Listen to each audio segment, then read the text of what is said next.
Hej og velkommen til KV's brevkasse. I dag der har vi kun fået et spørgsmål.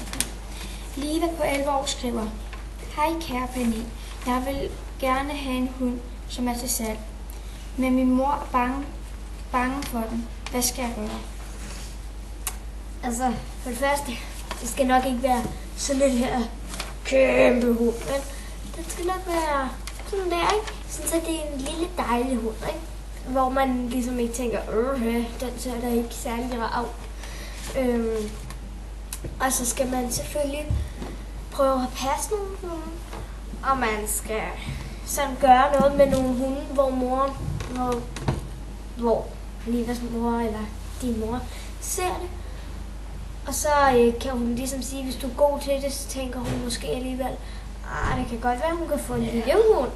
Ja, det kan godt være. Men det kræver jo også, at den passer til familien og sådan noget. Ja, og det kræver også, at du skal vide, hvad man skal gøre der for opdragning. Det kan altså også godt tage noget tid.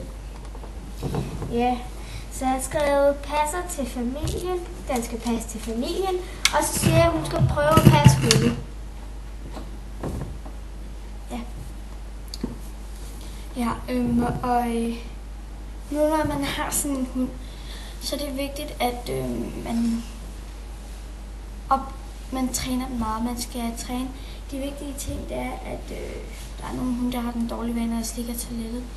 Og der er altså også nogle, der har en dårlig vane af Men husk, det er en god idé at gå til valpetræning med den. Og det er rigtigt, det første, man skal lære en hund, det er dygtig. Og det der, nej. Det er det første, den skal lære. Man skal også kende sit navn, jo. Og den skal kende sin plads i flokken. Ja, den skal ikke være en dronning. Lige en ting til. Man skal også, hvis du rigtig gerne vil have den hund, så skal du også tænke på, om du har tid til den. For det kræver altså rigtig meget. Så ja. Hvis du har nogle spørgsmål, så send dem ind på victoria.elon@hotmail.com.